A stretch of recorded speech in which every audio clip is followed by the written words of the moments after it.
Surat mobile market પોદારમાં પાણી ઘૂસી જાય છે ત્યારે મહેશ ગડિયા હિંમત દાખવીને હર્ષ સંધવીને સવાલો કરે છે ને ત્યારબાદ હર્ષ સંધવી સીધા સુરત પહોંચે છે ને ત્યારે મહેશ ગડિયા સાથે ચા કરે છે।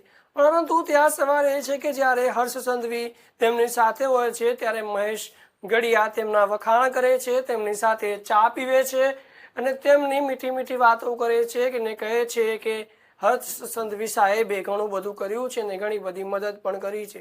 જો કે આ વાત હકીકતમાં તે સમય પર સાચી સાબિત થાય છે, પરંતુ હવે સવાલ એ છે કે આજે જે વિડીયો વાયરલ થઈ રહ્યો છે તેમાં મહેશ ગડિયા શા માટે શોર મચાવી રહ્યા છે?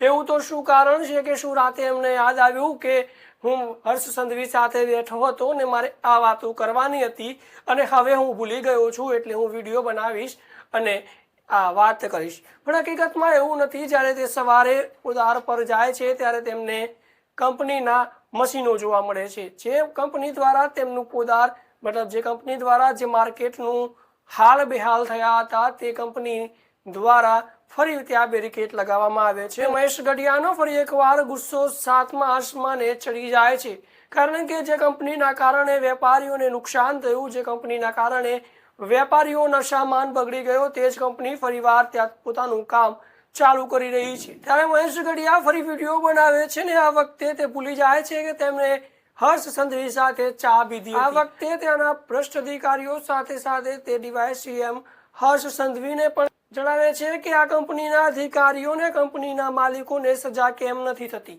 આ કંપનીને જે લોકોએ કોન્ટ્રાક્ટ આપ્યો છે તેમના વિરુદ્ધમાં સજા થવી જોઈએ। જો કે મહેશ ગડિયાની વાત ક્યાંક ને ક્યાંક સાચી લાગે છે, પરંતુ જોવા જઈએ તો આ વસ્તુ ત્યારે મહેશ ગડિયાએ કહી હતી જ્યારે તેમની સાથે હર્ષ સંધવી મતલબ આમને સામને જ્યારે મુલાકાત થાય છે ત્યારે જે વાત કરેલી હોય છે તે વિડીયો બનાવીને કરવામાં કરતા જ્યારે તમે આમને સામને હતા। મહેશ ગડિયા એક નહીં બે વિડીયોમાં જોવા મળે છે। એક તો ત્યાં પોદાર માર્કેટમાં જે તે ચા અને પાણી કરે છે હર્ષ સંધવી સાથે, બીજું ત્યારે જ્યારે તેઓ એક હોટલના રૂમમાં કે એક જ્યાં નિવાસસ્થાન હોય છે જ્યાં ડીવાયસીએમ હર્ષ સંધવી રોકાયા હોય છે ત્યાં તેઓ હોય છે।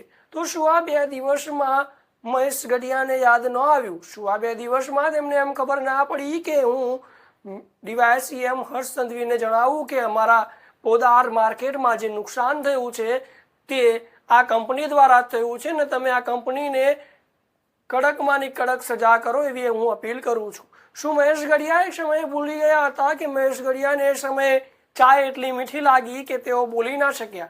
જો કે હું જાણું છું કે મહેશ ગડિયા એક નીડર છે, એક નીડર વ્યક્તિ છે, ગમે ત્યારે બોલી શકે છે, પરંતુ ત્યારે શું થયું કે મહેશ ગડિયાને બોલવાના બોલ બદલાઈ ગયા।